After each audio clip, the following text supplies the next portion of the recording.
부활의 주님이 주시는 이 평안과 또 승리가 여러분 모두에게 함께하기를 축복합니다.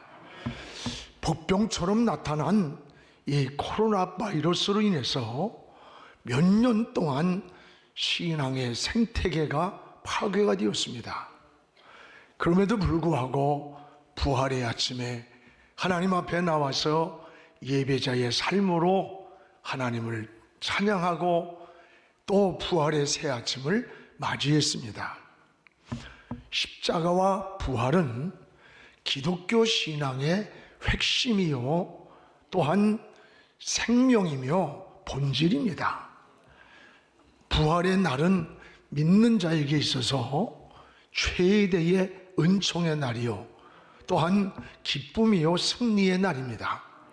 만약에 기독교의 이 십자가의 죽으심과 다시 사는 부활이 없다면 신앙은 존재할 가치도 없고 또 우리의 믿음도 헛되다고 했습니다.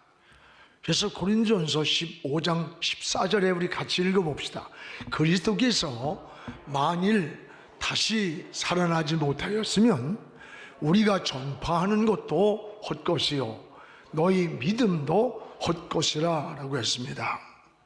저 이슬람 교도들은 메카성에 있는 이 마호멧의 무덤을 순례하면서 그들은 성지라고 무덤을 자랑합니다. 그런데 기독교는 빈 무덤을 자랑합니다. 주님은 비석도 없습니다. 천사가 말한 대로 그는 여기 계시지 않고 다시 살아나셨기 때문입니다. 부활은 바로 생명입니다. 부활신앙으로 여러분 다시 일어나야 합니다. 신앙도 일어나고 가정도 일어나고 우리 민족도 일어나야 합니다.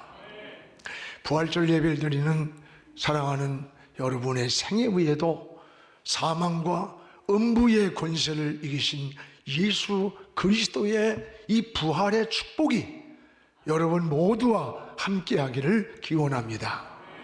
부활하신 주님을 만난 사람마다 넘어진 사람이 다시 일어났고 실패하고 낙심하고 절망하던 사람이 다시 용기를 얻고 일어났습니다.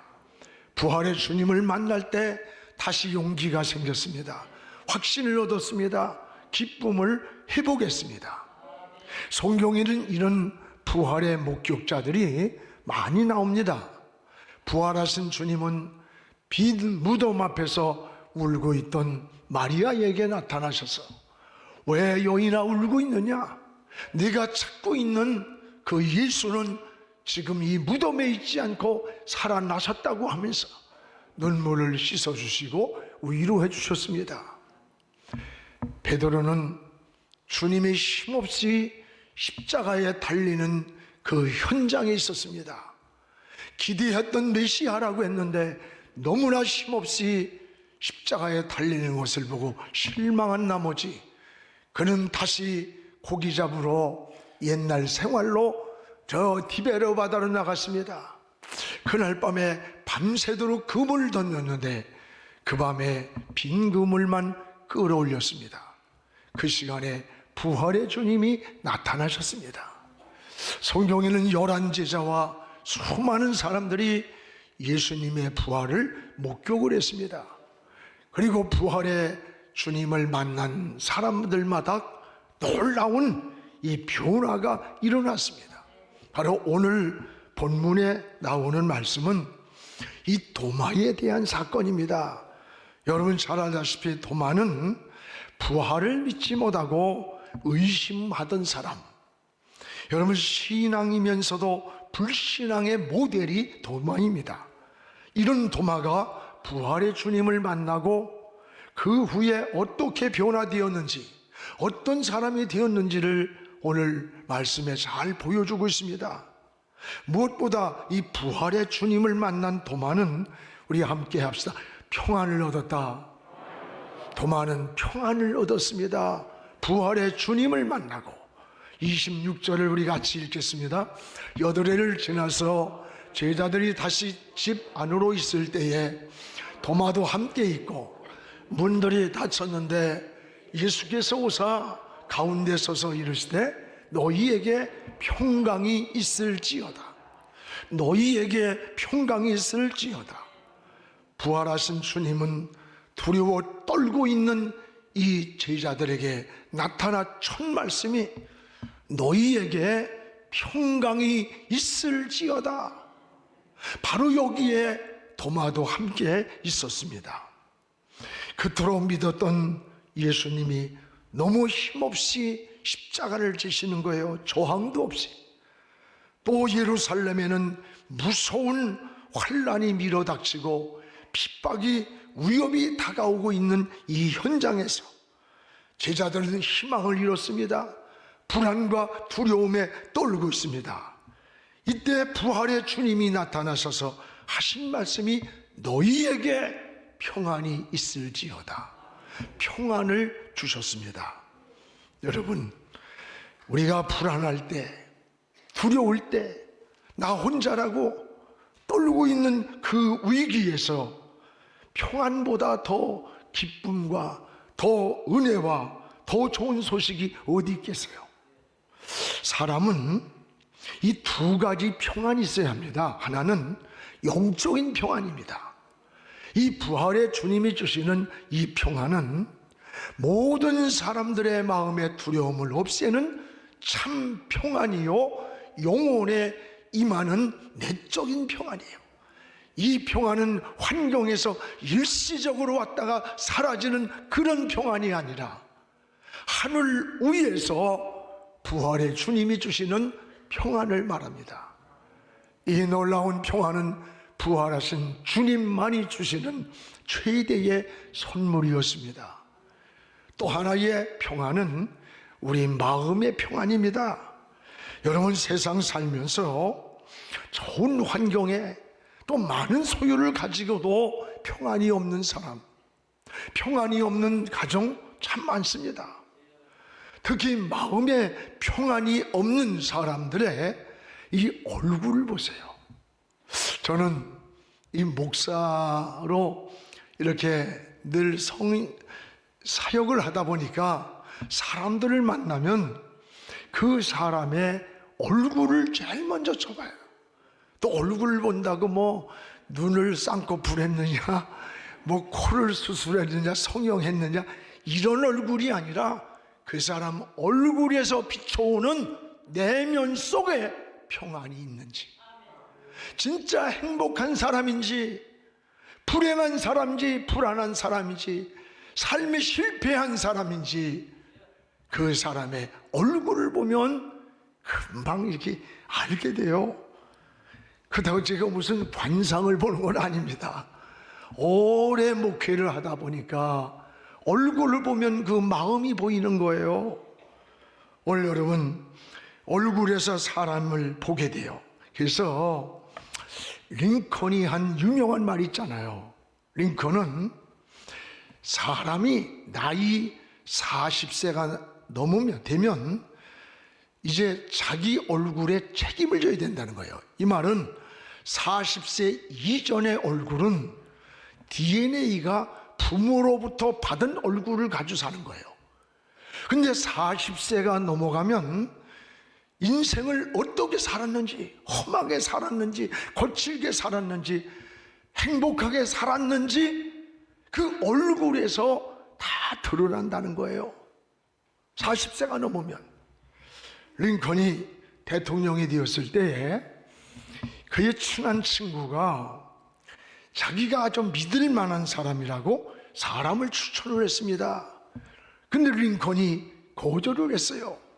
그러면서 그 거절한 이유를 그 사람의 얼굴에서 신뢰성이나 진실성을 도저히 찾아볼 수가 없다.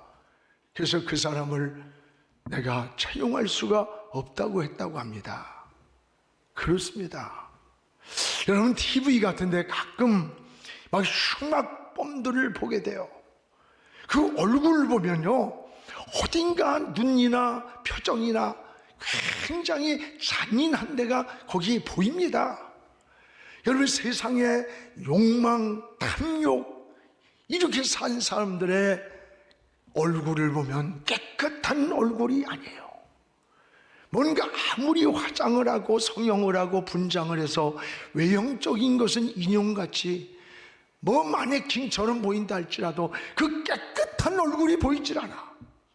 이 추한 얼굴로 표현하는 거예요. 왜 그러냐? 하나님이 인간을 창조할 때에 우리의 마음을 그 사람의 얼굴을 통해서 알 수 있도록 창조해 주셨다는 거예요. 그렇습니다. 오늘 여러분의 얼굴은 어떻습니까? 거울을 보면서 여러분의 내면의 모습은 어떻게 보입니까? 오늘 여러분 누가 행복한 사람이냐고 묻는다면 여러 가지로 대답을 할 거예요. 너무 가난하게 산 사람은 돈이 행복의 전부라고 말하고, 내가 공부할 기회를 놓친 사람은 지식이라 할 것이고, 억울한 일을 당한 사람은 권력이 될 것이고, 또 건강을 잃은 사람은 여러분 나는 건강이라고 말할 거예요. 병든 사람은, 물론 우리가 살아가는데 모두가 필요한 필수 조건입니다. 그런데 문제는 내가 이런 것들을 소유함에도 불구하고 내 마음속에 평안이 없어서 근심, 걱정, 염려, 불안 이런 것들로 잠 못 이룰 만큼 불안해 있든지, 여러분 불면증에 빠져 있든지, 그렇다면 그 소유한 소유가 무슨 행복이 되겠느냐는 거예요. 진정한 행복은요, 소유가 많고 적음에 있는 게 아니에요. 바로 우리 마음에 있어요. 우리 마음속에 평안이 있어야 돼요. 행복이 있고 기쁨이 있어야 돼. 저는 예수 믿고 당신이 받은 은혜가 뭐냐고 물으면 저는 예수님 영접하고 하나님의 자녀가 되고 은혜 받은 이후에 첫 번째에 받은 은혜가 평안이에요. 평안. 평안할 수 없는 환경에서 평안을 얻고, 두려워할 수 없는 환경에서 평안을 얻고, 분노할 수밖에 없는 그 자리에서 평안을, 이게 내가 얻는 평안이 아니라 하나님이 주시는 평안이에요. 이게 예수 믿는 사람들의 하나님이 주신 은혜인 겁니다. 사랑하는 성도 여러분, 우리의 신앙을 다시 한번 돌아보면서 예수 믿고 가장 먼저 받은 은혜가 평안이라면 주님의 본체가 뭘까요? 바로 평안이에요. 그래서 부활하신 주님이 처음 말씀이 제자들에게 나타나서 너희에게 평안이 있을지어다. 오늘 이 부활하신 주님이 오늘 저와 여러분을 향해, 아니 우리 민족을 향해 주시는 주의 음성이 될 수 있기를 주의 이름으로 축원합니다. 이게 여러분 우리 마음이 돼야 돼요. 여러분 잘 아는 그 파니 크로스비는 태어난 지 6주 만에 평생을 소경으로 살아갔습니다. 이 세상을 한 번도 보지 못하고 살아갔는데도 불구하고 주님을 영접하고 거듭나고 새 사람이 되고, 그 마음속에 예수 그리스도의 영이 생명을 공급해 줄 때 마음이 천국이 되는 거예요. 마음이 평안한 거예요. 여러분 그 시간에 쓴 시은 찬송시가 그 영감이 우리가 많이 부르는 찬송가 아닙니까? 나와 세상은 간 곳 없고 저 나를 구원해 주신 주님만 보입니다. 이것이 나의 간증입니다. 이것이 나의 찬송입니다. 이게 파니 크로스비가 부른 찬양시 아닙니까? 이게 행복이에요. 이게 하나님이 주시는 평안이에요. 오늘 여러분들 허우적거리고 막 이러면서 본질을 놓치고 있어. 오늘 부활의 주님은 제자들에게 평안할지어다. 오늘 주님은 우리를 향해서도 너희에게 평안할지어다라고 말씀하고 계시는 겁니다. 사랑하는 여러분, 부활의 주님이 주시는 평안, 여러분도 이 부활의 신앙으로 승리하면서 평안한 삶으로 살아가기를 주의 이름으로 축복을 합니다. 또 하나, 부활의 주님을 만난 오늘 이 도마는 따라합시다. 모든 의심이 사라졌다. 모든 의심하는 마음이 사라졌어요. 부활의 주님은 의심으로 꽉 차 있는 이 도마에게 찾아오셨어요. 그리고 도마에게 믿음을 주고 사랑을 주고 소망을 주셨어요. 이 도마의 의심이 오늘 25절에 잘 나타나 있어요. 우리 같이 읽어봅시다.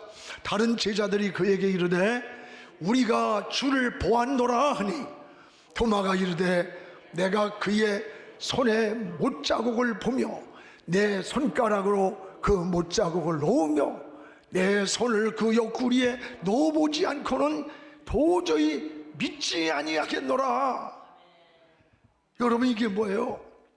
도마는 예수님이 십자가를 지시는 그 현장에 있었어요. 그가 십자가에서 처절하게 못을 박히는 걸 봤어요. 양손에 못이 박히고 옆구리에 창을 받을 때 선혈이 쏟아지는 걸 보았어요. 그런데 살아났다고 하니까 나는 도저히 믿을 수가 없어. 나는 그가 분명히 죽으시는 걸 봤는데 그 믿을 수가 없어.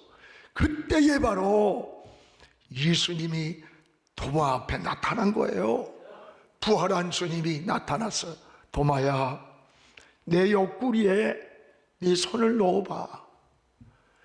내 이 못자국 난 손을 만져봐. 너는 지금 보고 믿느냐? 보지 않고 믿는 게 더 복된 거야.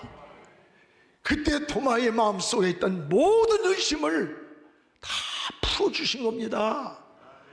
여러분, 의심이라고 하는 것은 이게 영적인 눈을 뜨고 보면 마귀가 사용하는 무서운 무기라는 것을 기억하시기 바랍니다. 의심은요, 가정과 이웃과 영혼을 파괴시키는 거예요. 우리가 의심을 하면서 기도를 한다? 하나님께 상달될 수가 없어요. 의심하면서 믿음 생활한다? 하나님과의 바른 관계를 이룰 수가 없어요. 우리는 하나님과의 관계나 인간 관계나 이 의심이 끼어드는 시간부터 모든 것이 뒤틀리는 거예요. 모든 관계가 파괴되는 겁니다. 이 부부 관계도 마찬가지예요. 부부가 서로 믿지 못하고 의심하는 시간부터 그보다 더 비참한 일은 없는 거예요. 아주 지성적이고 사회적인 명성도 있고 여러분 대기업의 상무예요. 부족한 게 없어. 그런데 불구하고 이분이 의처증이 있어요. 아주 부인을 의심하는 거예요. 옛날에는 백색 전화라 줄이 달려 있습니다. 전화를 하루에 몇 번씩 하는데 전화도 5초 안에 받아야 돼. 근데 화장실 가 있는데 언제 튀어나와 여자가. 그러면 그날 집에 들어와서 다 옷을 벗기고 구탈하면서 어디 갔냐, 누구 만났냐, 뭐 했느냐 계속 그냥 피를 말린대. 여러분, 이것은 무서운 겁니다. 또 여러분, 부인들도 마찬가지야. 이게 의부증은 더 무서워요. 더 무서워. 우리 교회에서 신앙생활 하다가 전주로 이사를 가신 분이 있어요. 남편이 전기이사 사장이야.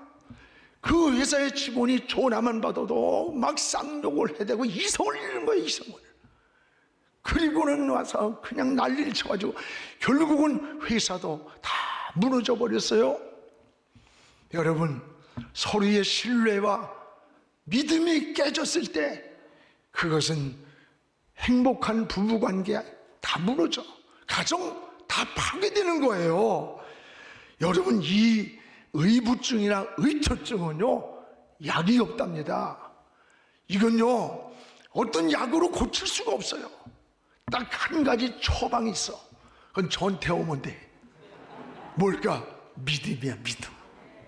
믿음만이 의심을 치유할 수 있는 거예요. 서로의 신뢰 관계가 회복돼야만 그 불신이 치유가 되는 것이지 약으로 치유할 수 있는 게 아닌 겁니다.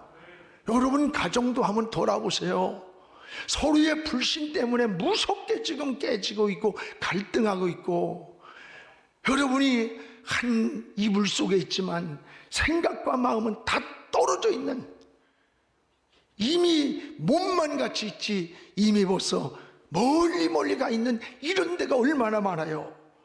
오늘 의심은 모든 관계를 뒤틀어 놓는 거예요. 파괴시키는 거예요.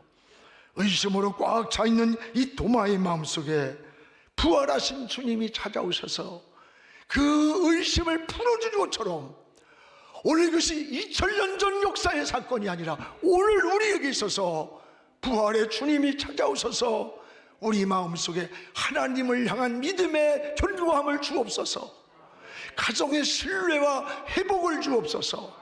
이 사회가 지금 서로 불신과 이것으로 하면 얼마나 무서워요. 지금 나라가 교체가 됐으면 잘 바톤 터치를 해나가서 다음 역사의 다음 세대를 세워가면 좋을 텐데, 이거는 그냥 난리가 났어요. 참 안타까워요. 여러분 잘하고, 우리 신앙은 민주주의의 꽃은 선거예요. 선거를 통해서 잘못하면 다음에 바꿔주는 것이고, 잘하면 기회를 또 주는 게 이게 민주주의예요. 그래서 잘할 수 있는 기회를 줘야 되는데 나라가 자꾸 어려워서 안타까워요. 아무튼 나라가 잘 돼서 정치나 경제, 사회, 문화, 교육, 특히 안보, 외교 이런 것들이 막 치고 올라가야 돼요. 그래서 잘 사는 나라가 되도록 여러분 기도해 주시기를 바랍니다. 이건 누구를 위해서가 아니에요. 우리들 자신의 삶이에요. 우리는 이 땅에서 살다가 이 땅에서 다음 세대를 이어갈 내 나라, 내 조국이에요. 애국자가 딴 사람이 아니에요. 뭐 대통령 되고 장관 돼 애국자인 줄 알아요? 우리가 진정 나라를 사랑하는 마음이 있으면 그 사람이 진짜 애국자가 되는 거예요. 우리는 이런 마음을 가지고 나라 위해서도 기도를 해야 돼요. 오늘 사랑하는 여러분, 이 도마의 마음의 의심을 풀어주신 하나님이 여러분의 마음속에도 하나님을 향한 신뢰, 가정의 신뢰, 삶을 살아가는 이웃과의 신뢰, 이런 모든 신뢰가 회복되기를 주의 이름으로 축원합니다. 또 하나는 부활의 주님을 만난 도마는, 따라합시다, 확실한 신앙을 고백했다. 확실한 신앙이에요.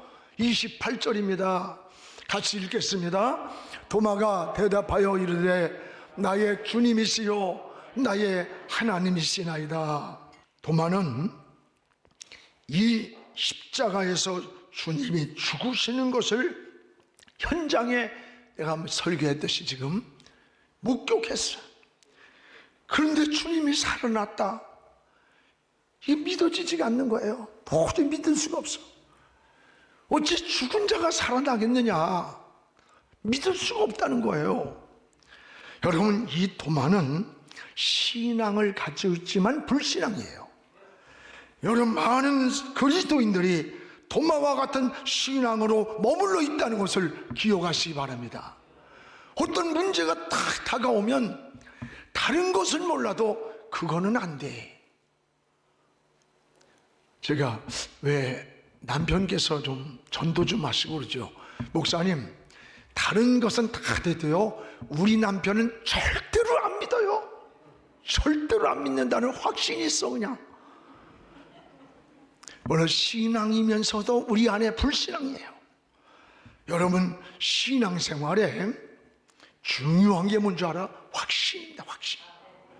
어떤 내가 구원받은 하나님의 자녀라는 확신, 하나님 앞에 기도하면 응답된다는 확신, 믿음의 확신, 저 천국의 확신, 언제 어느 때 어떤 모습으로 내 인생이 여기서 끝나도 나는 저 영원한 천국으로 간다고 하는 이러한 확신이 우리에게 있어야 되는 거예요. 확신은 부활의 주님을 만날 때 찾아옵니다. 의심하던 도마가 부활의 주님을 만나고 첫 고백이 뭐예요? 28절에 나의 주님, 나의 하나님입니다. 확신을 얻은 거예요. 믿음은 확신입니다. 하나님에 대한 확신이 없이는 인생을 하나님께 맡길 수가 없어요. 내 삶을 맡길 수가 없어요. 아무리 믿음으로 산다고 하면서 맡기는 것이 믿음입니다. 맡기지 못할 때 그 짐을 지고 불안해하고 무거워하고 삶이 지치는 거야. 여러분, 예수 믿는 사람들은 하나님께 맡기는 거예요. 우리가 구원 열차를 탔으면 거기에 무거운 인생의 짐을 다 맡기는 거예요. 오늘 사랑하는 여러분, 부활의 주님을 의지합시다. 부활의 죽음까지 사망의 권세를 이기시고 살아나신 부활의 주님이 오늘 시간에 손을 들어 여러분을 축복해 주시기 원합니다. 그 부활의 힘을 얻고 일어서십시오. 승리하시기 바랍니다. 여러분, 부활의 주님은 여러분 곁에 와 계십니다. 도마처럼 평안을 회복하고 의심이 사라지고 믿음의 확신을 회복하는 이런 부활절이 되기를 주의 이름으로 축원합니다.